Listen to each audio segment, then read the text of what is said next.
Bonsoir tout le monde, on se retrouve dans une nouvelle vidéo. On se retrouve pour les découvertes manga de janvier. Alors du coup ça fait quelques mois que j'ai pas fait de découverte. Et j'avais déjà dit dans une ou deux vidéos peut-être que j'allais en janvier reprendre les découvertes de manga. Et du coup on se retrouve tout de suite pour la première découverte de manga. Alors tout simplement, je l'ai déjà lu, du coup on va en parler tout de suite. C'est I'm Standing on 1 Million Life. Et c'est par Pika Edition déjà, l'œuvre originale est par Naoki Wamakawa et le manga par Akinari Nao. Et de quoi ça parle? Alors, c'est tout simplement un isekai où qu'on va suivre une classe, du moins pour le moment pas toute la classe. En gros, c'est un isekai où il faut faire des épreuves en fait. Chaque fois qu'il y a une épreuve, c'est les élèves d'une classe ou non, parce que c'est même pas la même classe en fait, je suis en train de me dire. Non, c'est des enfants, enfin pour le je bug, c'est pas des enfants, c'est des adolescents. Parce que même s'ils sont pas de la même classe, c'est pour le moment, du moins, il y a 4 personnages en tout à la fin du tome 2. Et c'est tous des adolescents qui sont au ouais, collège, lycée, peut-être. Non, ouais, collège, lycée. Mais en gros, c'est un monde où, en premier lieu, on va voir un homme qui s'appelle Yotsuwa, si je dis pas de bêtises, qui va se faire téléporter, entre guillemets, dans un monde. Alors, c'est pas une réincarnation parce qu'il va pouvoir retourner dans son monde, et vous allez comprendre ça. Il va se faire téléporter dans un monde virtuel où il va voir le MJ, le maître du jeu, qui est un personnage assez spécial. Mais bon, passons sur ce point-là. Mais du coup, en gros, c'est un monde où il va y avoir des capacités, où il va y avoir de la magie, des classes, et en gros, dès qu'il va arriver dans le monde, le maître du jeu va expliquer brièvement le monde, qu'est-ce qu'il faut faire, et c'est tout simplement, il est téléporté avec deux de ses camarades de classe, pour le coup, c'est deux de sa classe, et en gros, c'est des épreuves. Et en gros, le maître du jeu va expliquer que ils ont des classes, du coup, qu'il y a différentes classes, mage de feu, mage d'eau, des guerriers d'épée, des cuisiniers, des fermiers. Bon, voilà. C'est très rare d'avoir cette classe-là, mais c'est possible, et malheureusement, notre héros va devenir fermier. Puis après, quand tu évolues, tu peux gagner de l'expérience, etc., etc. Et à un certain rang, quand tu es au rang 10, tu peux changer de classe. Mais tu as toujours les attributs de la classe précédente. Du coup, tu peux essayer de mélanger le stuff, mélanger les capacités, etc. etc. Du coup, c'est plutôt intéressant. Mais du coup, on va suivre Yotsuwa, qui va être un fermier. Du coup, vraiment une sous-merde en fight, quoi. Genre, il a une petite houe, il a une petite fossile, c'est vraiment pas ouf. Et en gros, le but du jeu, parce que c'est un isekai, mais c'est un jeu, il va devoir remplir des épreuves. Et à 3, lui et deux camarades de sa classe, ils vont devoir battre, enfin, ils vont devoir répondre à la requête du chef d'un village, voilà, dans le coin. Et en gros, la quête, tout simplement, c'est de tuer un espèce de troll vraiment très très fort. Mais en gros, c'est un isekai particulier dans le sens où que quand tu meurs, t'es pas vraiment mort dans le sens où que faut que tout le groupe meure en même temps pour que ils meurent tous et que c'est fini. Si tout le groupe ne meurt pas en même temps, tu as un temps de respawn qui est de 30 secondes au niveau 3 parce qu'ils ont actuellement au niveau 3. Et du coup, après ils passent au niveau 4, 40 secondes. Du coup, potentiellement, quand ils vont passer au niveau 5, 50 secondes, etc. etc. Il y a 8 ou 10 niveaux à faire, je sais même plus. Et en gros, tout simplement, chaque niveau, il y a une nouvelle personne qui est invoquée, entre guillemets, pour faire le niveau. Du coup, tout simplement, il est avec deux filles au-dessus et il y a Yu, je crois, il y en a une qui s'appelle comme ça, qui a fait le premier niveau toute seule, du coup, ou je crois le niveau, ils l'ont dit, c'était tuer trois gobelins, je crois, un truc comme ça. Du coup, là. Ensuite, deuxième niveau, il y a une autre camarade de sa classe qui a été invoquée, entre guillemets. Je ne sais plus comment elle s'appelle.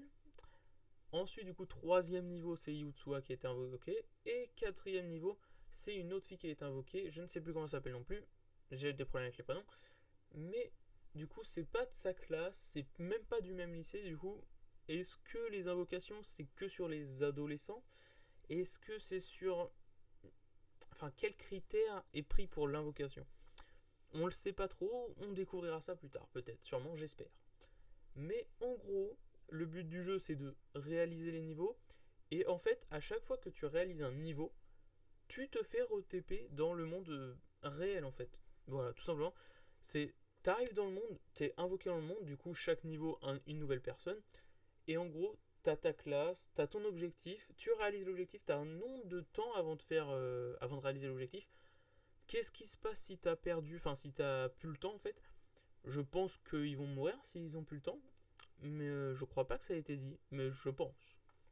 Mais du coup, t'as un temps pour réaliser un certain objectif, et une fois que t'as réalisé l'objectif, le niveau est fini, tout le monde est remis dans le monde normal, et en gros, bah, t'attends le prochain niveau, quoi, tout simplement.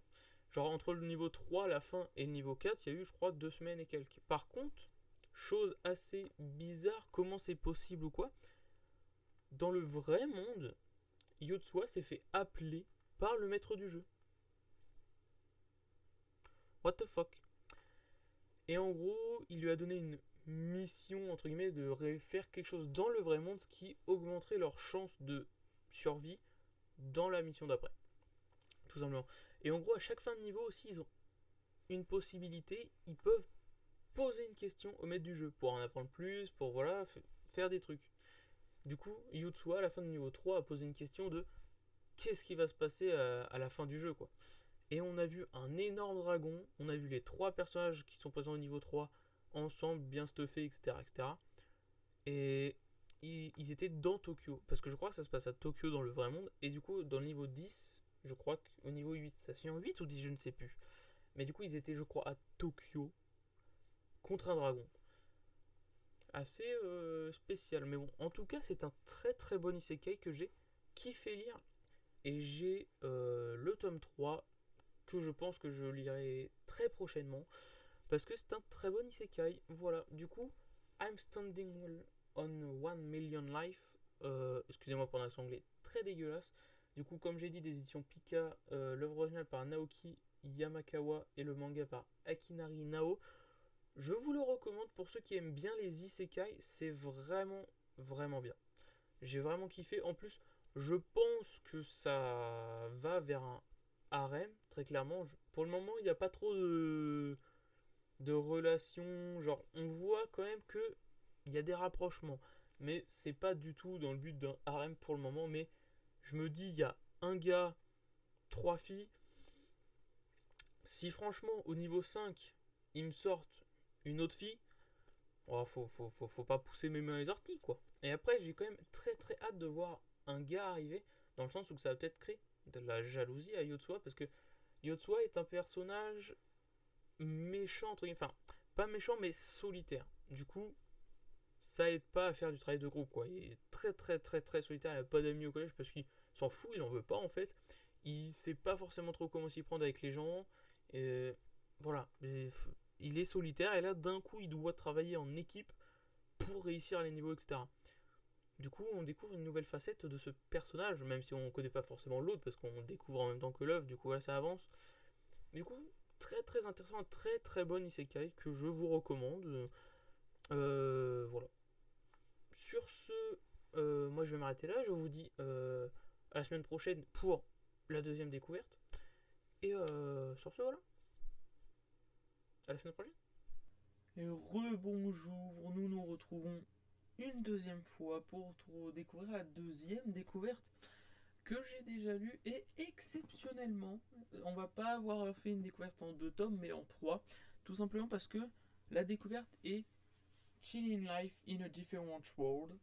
Excusez-moi pour mon accent anglais sûrement très mauvais, mais c'est pas grave. Du coup, pourquoi en 3 tomes? Simplement parce que j'ai lu le tome 1 un soir.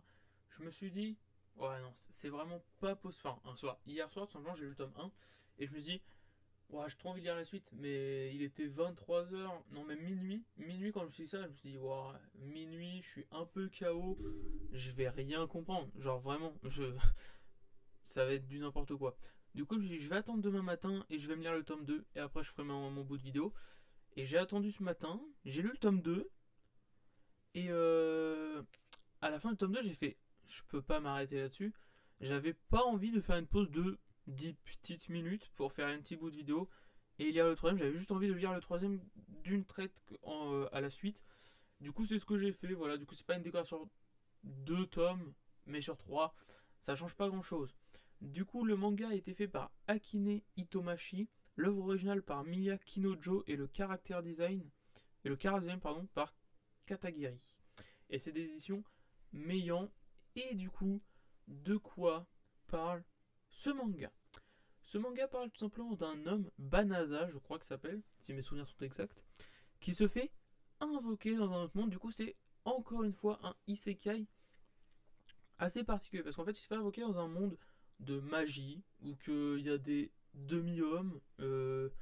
En gros, il y a des hommes mélangés avec des orques, des hommes mélangés avec des animaux. Genre voilà, il y a plein d'espèces différentes. Et tout simplement, pourquoi je dis entre guillemets isekai, dans le sens où le monde où qu'il vivait déjà, c'était déjà un petit peu ce qu'on pourrait considérer comme un isekai, parce qu'il y avait déjà des demi-humains, il y avait déjà des monstres, il y avait déjà un peu de magie, je crois. Du coup, voilà, mais bon, c'est un isekai, il se fait réincarner dans notre monde, et en gros, il est candidat au poste de héros. Assez bizarre, un peu comme ça, mais pourquoi pas.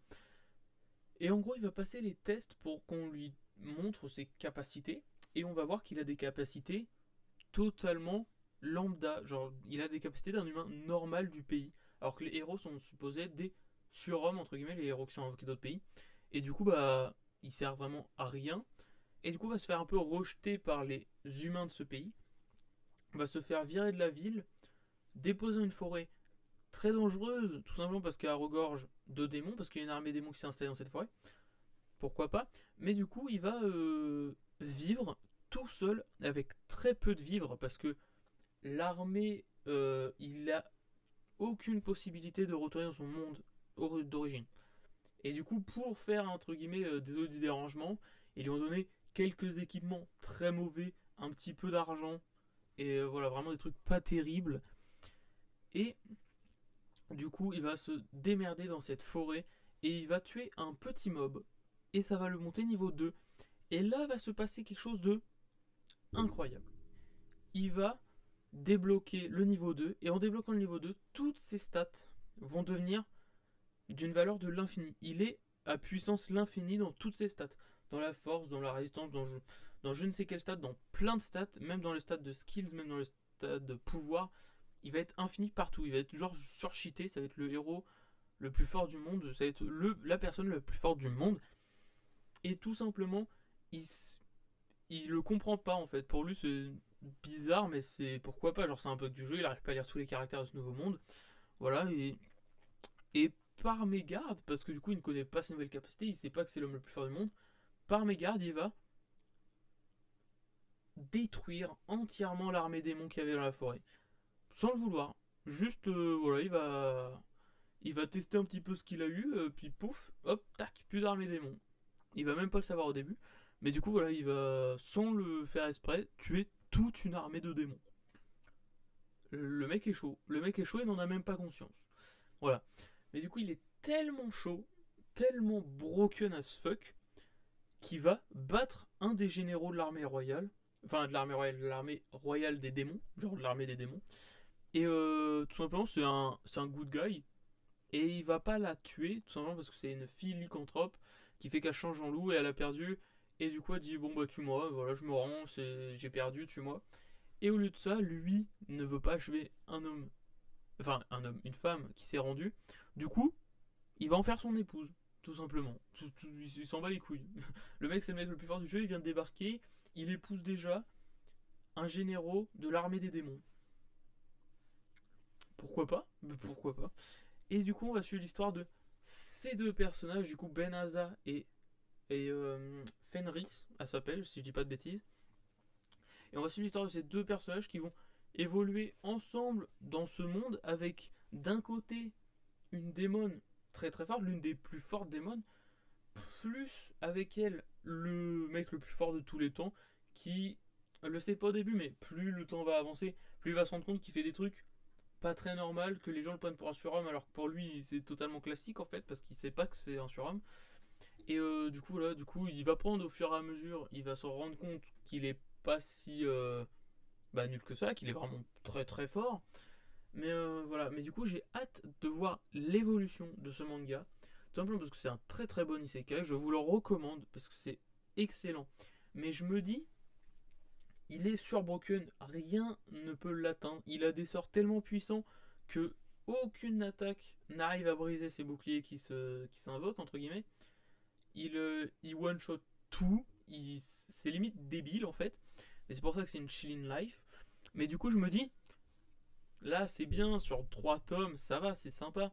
Mais si on en fait une série en 20 tomes où que le mec juste, il fait sa petite vie pépouse, et dès qu'il y a un petit ennemi, toc, il n'y a plus d'ennemis, ça peut être un peu redondant parce que du coup on va suivre sa vie ou qu'il va juste vivre une vie pépouse en, en un peu exilé de la population, tout simplement parce que il n'est pas de ce monde. Du coup, il y a une guerre entre les humains et les démons, sauf qu'il va ni aider l'un ni aider l'autre, tout simplement parce qu'il ne sait même pas pourquoi il y a cette guerre. Il sait rien et puis c'est pas un mec qui veut se battre, voilà, c'est pas un mec qui veut tuer des gens ou des trucs comme ça. Du coup, il va juste s'exiler et puis laisser la guerre se faire et lui il va vivre sa vie tranquillement avec Fenris. Et puis par la suite, il va y avoir quelques camarades qui vont s'ajouter euh, à cette troupe, si on peut dire. Mais voilà, il est tellement fort que quand il va battre une créature magique, il va faire un pouf, battu, et puis il va l'apprivoiser.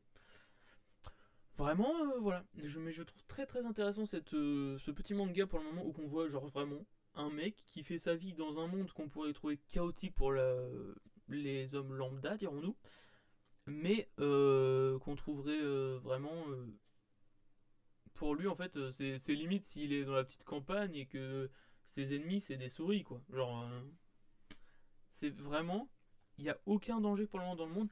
Après au tome 2 on voit que lui n'est pas en danger mais que potentiellement les gens avec lui ne sont pas surbroken, ne sont pas intouchables. Peut-être que va y avoir des choses qui vont se créer par là. Peut-être qu'à un moment donné, il va peut-être devoir perdre certains pouvoirs, j'en sais rien, pour sauver des gens. Je ne sais pas, en tout cas, pour le moment, j'ai lu 3 tomes et c'était 3 excellents tomes. Si je devais mettre une petite note, je dirais un bon 17 sur 20 parce que j'ai vraiment kiffé le manga. Genre, vraiment, c'est un manga pépouze. Que voilà, genre, juste tu te poses tranquille dans ton siège, tu ouvres les tomes et tu lis page par page. Et c'est détente, c'est. Le mec en a rien à foutre en fait. Il vit sa vie peinard. Il y a beau y avoir le roi démon, le roi humain, des personnes très haut placées qui viennent le voir. Il s'en fout, il vit sa vie. Tu veux de l'aide? Non. Bon bah voilà. Genre, il s'en fout. C'est impressionnant, mais j'adore. Franchement, j'aime vraiment bien. Et en plus, malgré sa personnalité de je veux pas trop faire de mal, je veux pas trop blesser les gens, il reste quand même humain et attaché aux personnes avec qui il est. Et du coup, si on leur fait du mal, il peut faire très très mal. Voilà, j'évite de trop dire pour pas trop spoil. Mais bon, voilà, je pense que je vais m'arrêter là. C'est un très très bon isekai. Du coup, Chilling Life in a Different World, je vous le recommande. Il est vraiment très bon. Pour le moment, il n'y a que 3 tomes. À l'heure où je fais cette vidéo, à l'heure où ça sortira, il y en aura plus, au moins 4, peut-être 5. Je sais pas trop quand sort le 5ème. Tout ce que je sais, c'est que le 4ème sort le 30 décembre et que je vais me le prendre très rapidement, me le lire très rapidement, je pense, parce que c'est vraiment sympa. Voilà. Du coup, je vous laisse pour cette découverte ici. Et pour moi, ce sera pas tout de suite, mais pour vous, ce sera en quelques secondes pour la 3ème découverte du mois. Sur ce, à plus. Rebonsoir pour cette 3ème découverte. Voilà, c'est assez bizarre de reprendre les vidéos découvertes, je vous avoue. Mais bon, du coup, pour cette découverte, cette 3ème découverte, du coup, si je dis pas de bêtises, on va découvrir My Elder Sister, les 2 premiers tomes, du coup. Alors, My Elder Sister, qu'est-ce que c'est? Déjà, c'est fait par qui? My Elder Sister, c'est des éditions Deitan et c'est fait par Iida Poshi. Et c'est actuellement en 3 tomes sortis à l'heure où je fais cette vidéo. Je crois que le 4ème sort. Je ne sais plus, du coup je vais pas dire de bêtises. Mais du coup, de quoi parle My Elder Sister? On va suivre l'histoire d'un jeune garçon qui a 14 ans, si je dis pas de bêtises, qui a perdu ses parents à 5 ans. Son père et sa mère, les deux. Et du coup, durant toute sa vie, du coup de 5 ans jusqu'à 14 ans, il va switcher un peu de famille. Genre un coup il va être chez ses grands-parents, un coup il va être chez une tante, un coup il va être chez son oncle, etc. etc.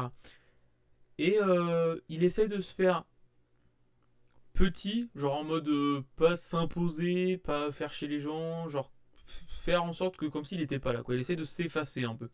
Sauf que les gens le prennent pas du tout comme ça, ils le prennent tout à fait au contraire. Ils ont l'impression que le garçon les prend de haut.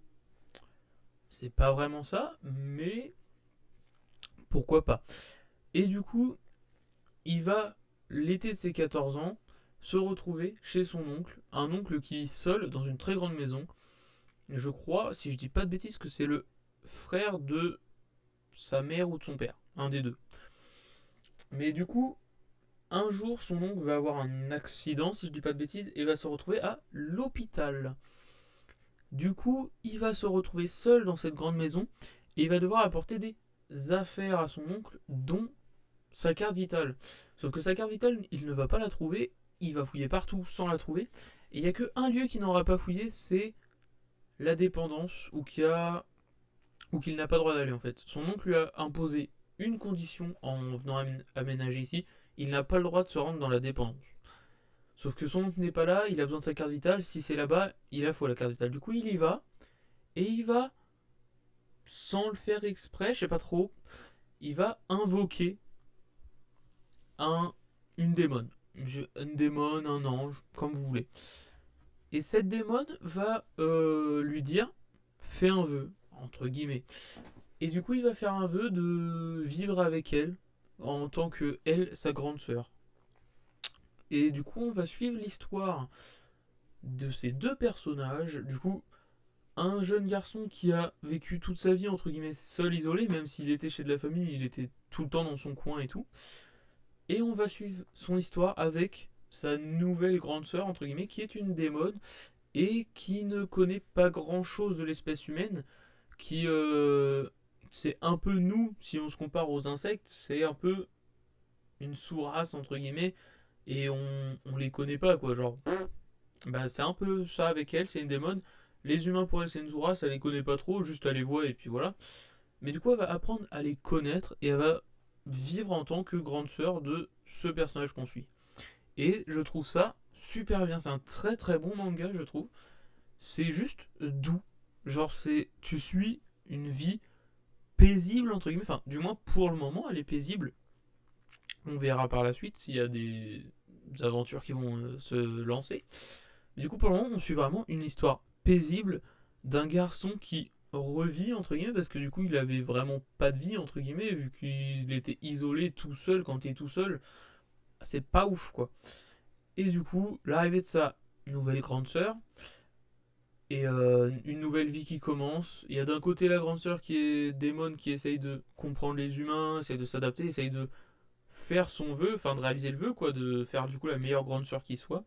Et t'as de l'autre côté le garçon qui commence à découvrir la vie à plusieurs, entre guillemets, et qui aime sa vie, quoi, depuis qu'elle est là.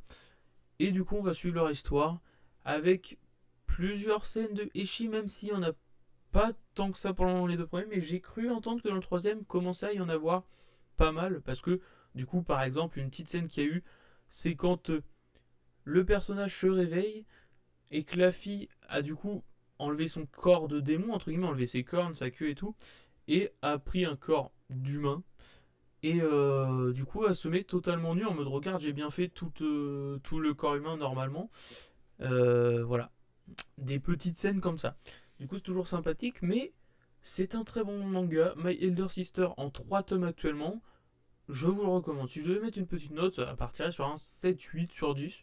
Parce que c'était vraiment une lecture détente à fond et ça se lit assez vite en vrai. Je pense que en 30-40 minutes j'avais fini un tome. Alors que d'habitude c'est la plupart du temps 1 heure pour un manga. Même si à force de lire des mangas, en vrai je lis un peu plus vite. Mais bon. Mais du coup voilà, My Elder Sister, c'est un très très bon manga je trouve. Que je vous recommande. Voilà, si vous aimez un petit peu les slice of life, les mangas un peu échis, les mangas tranquilles quoi, comment dire, c'est vraiment un très bon manga je trouve. pour moi, j'aime bien. C'est pas le meilleur manga du temps, de tous les temps, mais c'est un très bon manga. Et du coup, voilà pour la troisième découverte de janvier, et je vous dis rendez-vous juste après pour la quatrième découverte, qui sera la dernière du mois de janvier, mais je sais pas encore ce que ce sera parce que j'ai pas encore lu. Mais voilà. Du coup, je vous dis à dans une seconde. Bonsoir. On se retrouve pour la quatrième découverte de janvier, Undead Unluck, qui est une très bonne petite découverte en vrai. En vrai, Undead Unluck, de quoi ça parle? On va suivre ces deux personnages. C'est tout simplement dans ce monde, il y a des styles de capacités un peu surhumaines. En gros, cet homme, non, ça c'est la fille, cet homme est juste immortel. Tu peux lui couper un bras, ça va repousser. Tu peux lui couper tout le corps, ça va repousser. Si son corps explose en 1000 milliards de morceaux, ça va repousser quand même. Et juste vraiment, il est immortel. Et tout simplement, il en a marre de la vie, quoi. Genre, il a pas envie de vivre encore et encore. Et tout simplement, il va tomber un beau jour sur cette fille qui s'appelle Fuko, qui a un pouvoir un petit peu spécial. Son pouvoir à elle, c'est d'apporter la malchance. Je sais pas si c'est vraiment un pouvoir bien. Mais tout simplement, il va la rencontrer, il va se faire putain, si je la touche, j'ai de la malchance. Bah, go faire ça, on va tenter plein de choses et tout, et je vais peut-être enfin pouvoir mourir. Et du coup, voilà, il va se passer ça. Du coup, au début, il va la toucher, il va juste tomber d'un pont et se faire renverser par un train. Ça ne suffit pas. Au bout d'un moment, il va même prendre une météorite sur la gueule, ça ne suffit pas. Bon, voilà, on est sur quelque chose quand même d'assez vénère. Il a l'air vraiment increvable, peu importe ce qu'il prend dans la gueule, très clairement. Et du coup, on suit l'histoire de ces deux petits personnages qui se passent tranquillement. Et par contre, la petite fille, ah bah elle est pas si petite que ça, en vrai. On a l'impression que vraiment c'est une petite fille de 10-12 ans, quoi. Non, non, elle a 18 ans, je crois. Enfin, sur 18 ans, est-ce qu'elle a plus? Je sais pas. Mais ça, c'est qu'un petit détail. Mais du coup, franchement, c'est assez sympa. On suit ces deux personnages qui sont poursuivis par une organisation qui essaye d'éliminer les Undead Unluck, parce qu'en gros, les Undead, c'est des gens à pouvoir, et Unluck, c'est des gens à pouvoir aussi, mais c'est pas le même type de pouvoir. Faudrait que je relise en vrai pour vraiment bien comprendre la différence entre les deux. Mais voilà, en gros, là, je crois que lui, c'est un Undead, et elle, c'est une Unluck. Voilà. Je sais pas c'est quoi la différence de pouvoir qu'il peut y avoir. Je sais pas. Il faudrait que je me re-informe. Mais en tout cas, c'est de Yoshifumi Tozuka. Le manga, c'est des éditions Kana. Et c'est une bonne découverte. Alors, il y a un petit peu de Eshi, mais très léger. Genre, en gros, la fille, elle met plein de vêtements. Parce que pour que la malchance se produise, il faut toucher une partie de son corps. Genre, du coup, ses mains, ses bras, enfin voilà. Vous savez où ça peut venir. Et en gros, plus la partie du corps touchée va être... Comment dire? Genre déjà, plus tu vas toucher son corps longtemps, plus le truc va te mettre cher en gros. Et plus va y avoir, entre guillemets, de l'affection. Enfin, je sais pas comment dire, mais en gros, juste au début, il lui touche la main, au final, il se fait renverser par un train. Et après, Foucault lui fait la bise, enfin, lui fait un bisou sur la joue. Et là, il prend une météorite. Voilà, donc selon les actions, le contre-coup peut être énorme, très clairement. Du coup, il y a un petit peu d'échi parce que de temps en temps, voilà. Et du coup, le mec a pour objectif de séduire la petite fille parce que la fille lui a inventé que si elle était amoureuse, entre guillemets, plus il y a d'attache, plus les répercussions sont violentes. Mais pas vraiment. Mais du coup, voilà, on suit ces deux personnages qui vont vivre beaucoup d'aventures. Et voilà. Le but du manga, alors je sais pas si on a un autre but. En lisant les deux tomes, de mémoire, je crois pas qu'il y a d'autres buts. Genre très grand. Mais pour le moment, le but unique du manga, c'est que le mec meurt, tout simplement. Après, du coup, ils vont voir pour l'organisation. Alors, léger spoil, coupé 2 secondes. Ils vont rentrer dans l'organisation. Voilà, et du coup, en gros, la fille a pour objectif de démanteler l'organisation, si je dis pas de conneries. Mais du coup, voilà. Du coup, en vrai, c'est très sympa. Un bon petit truc de baston. Ça se bat beaucoup. Et on voit vraiment la vie de deux personnages qui évoluent ensemble, qui se découvrent, qui... Non, franchement, c'est très sympathique. J'ai le tome 3 d'ailleurs, il va falloir que je le lise. Parce que bah, c'est vraiment sympa en fait, vraiment. Du coup, voilà pour Undead Unluck, la dernière découverte de la semaine. Et alors du coup, j'ai pas repris les mangas des découvertes, mais si je dis pas de bêtises, je vous avoue que là j'ai énormément étendu les découvertes. Si je dis pas de bêtises, je viens de faire Undead Unluck. Juste avant, j'avais fait My Elder Sister. J'ai fait Chilling Life in Different World. Et la quatrième découverte que j'ai fait, I'm Standing on 1 Million Life. Je crois que c'est celle-là. Je crois que c'est celle-là. Mais bon, dans tous les cas, voilà, du coup, ma quatrième découverte de janvier. Franchement, c'était 4 bonnes découvertes. Si je me rappelle bien, la quatrième, c'est bien ça. Hein. Mais de toute façon, de mémoire, je me rappelle que j'ai bien kiffé les 4. Et voilà. Du coup, c'était mes découvertes de janvier. La vidéo arrive un peu tard. Oui. Actuellement, on est en février, très clairement. J'aurais déjà dû tourner ce petit passage avec Undead Unlock il y a très très longtemps. Mais en fait, genre juste à traîner dans mon rangement là. Et j'y pensais pas. J'y pensais pas du tout. Et tout simplement, dimanche, le premier dimanche, il y a eu l'achat manga qui a pris du retard. Le dimanche dernier, je n'ai pas sorti de vidéo parce que j'en avais pas de prête. Voilà, je vous avoue que juste c'était les vacances, les jours passés et tout. Et puis après, on est arrivé dimanche et j'étais en mode je sors quoi dimanche là? Ah merde. Du coup, voilà. Mais bon. Voilà, du coup, 4 très bonnes découvertes pour janvier. Je verrai qu'est-ce que je vais découvrir en février. Il y en aura peut-être pas. En vrai, je pense, ce format de vidéo, il y en aura peut-être pas tous les mois. Mais il y en aura peut-être de temps en temps, certains mois. Ça dépend. Parce que là, par exemple, en février, à mon avis, il n'y en aura pas. Parce que j'essaie de rattraper beaucoup de séries où j'ai pris du retard qui sont géniales. Genre, des séries que je surkiffais et je ne sais pas pourquoi j'ai arrêté de lire. Voilà, du coup, j'essaie de rattraper ça. Du coup, il n'y aura sûrement pas en février de découverte de février, tout simplement. Du coup, moi je vous laisse, voilà, avec cette petite découverte. Sur ce, si vous venez de vous lever, passez une très bonne journée. Si vous allez en soirée, passez une très bonne soirée. Si vous allez vous coucher, passez une très bonne nuit. Et sur ce, à la prochaine.